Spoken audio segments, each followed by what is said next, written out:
សួស្តីបងប្អូនទាំងអស់គ្នាអូខេវិលមកជួបគ្នាម្ដងទៀតសាជាថ្មីអូខេអញ្ចឹងវីដេអូបាទថ្ងៃនេះនាំមកជាមួយនឹង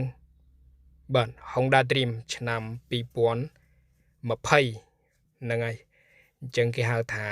series ចាស់បាទ series ចាស់មែនក៏ប៉ុន្តែវានៅតែអេមនៅតែលយអូខេអញ្ចឹងនេះគឺ Dream 020បាទដែលជាស៊េរីចាស់ស៊េរីប្រើបេនហ្នឹងហើយអញ្ចឹងសម្រាប់ខ្ញុំនៅតែស្រឡាញ់ជាមួយនឹងរូបរាង Honda Dream ស៊េរីចាស់ជាពិសេសគឺរូបរាងម៉ាស៊ីនក៏ដូចជាសំឡេងរបស់វាហ្នឹងបាទជាមួយនឹងការ design គឺត្រូវចិត្តមែនទែនបាទស៊េរី Dream 2020នេះបាទអូខេអញ្ចឹងបាទឥឡូវនេះគឺមានតែមួយទឹកទេថ្មីគឺលែងមានហើយបងប្អូនហ្នឹងហើយ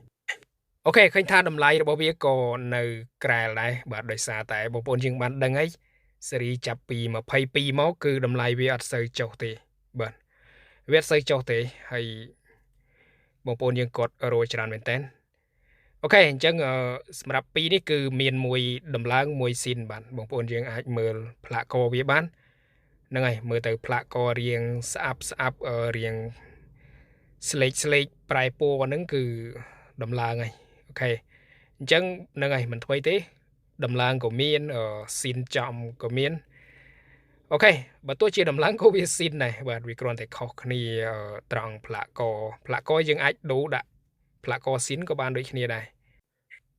អូខេអញ្ចឹងតម្លៃរបស់វាគឺបាទសម្រាប់ម៉ូតូនេះគឺតម្លៃរបស់វាគឺនៅបាទ15ជាងបាទ15ជាងទៅ16បាទហ្នឹងហើយអញ្ចឹងតម្លៃរបស់វាគឺមិនសូវជាចុះប្រហែលទេដោយបងប្អូនយើងដឹងហើយចាប់ពី22 21អីហ្នឹងគឺតម្លៃរបស់វានៅខ្ពស់ហើយដោយសារតែបងប្អូនយើងគាត់រយច្រើនអញ្ចឹងណាហើយសម្រាប់ស៊េរីផ្សេងបាទ21 22ស៊េរីផ្សេងហ្នឹងក៏ខ្ញុំត្រៀមនឹងដាក់ចូលដែរបាទហើយសម្រាប់បងប្អូនយើងដែលគាត់ចង់បានណាអាចតាក់ទងតាមលេខ Telegram បាទលេខ Telegram នៅ description អញ្ចឹងបងប្អូនយើងadd Telegram មកឆាតតាម Telegram មកហើយបាទហើយបងប្អូនយើងឆាតមកល្អជាងណាបើសិនជាទេអាចថានឹងមិនបានលើកអីអញ្ចឹងទៅអញ្ចឹងបងប្អូនយើងតាក់ទងមកតាម Telegram មកបាទលេខខ្ញុំដាក់នៅ description បាទដោយសារតែវាងាយស្រួលនៅក្នុងការតាក់ទងតាម Telegram ដើម្បីងាយស្រួលនៅក្នុងការផ្ញើ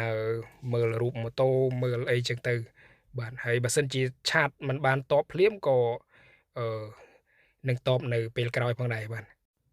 អញ្ចឹងម៉ូតូបាទស្អាតល្អសំណុំស៊ីនហើយមានពន្ធឯកសារបាទត្រឹមត្រូវអូខេអញ្ចឹងបាទបងប្អូនយើងចង់បានអាចទំនាក់ទំនងបានហើយបាទមានចម្ងល់អាចធ្វើការ comment នៅខាងក្រោមហើយបើសិនជាមានកំហុសឆ្គងក្នុងការនិយាយទៅគឺសូមអធិស្ឋានអរគុណហើយយើងនឹងជួបគ្នានៅវីដេអូបន្តជម្រាបលា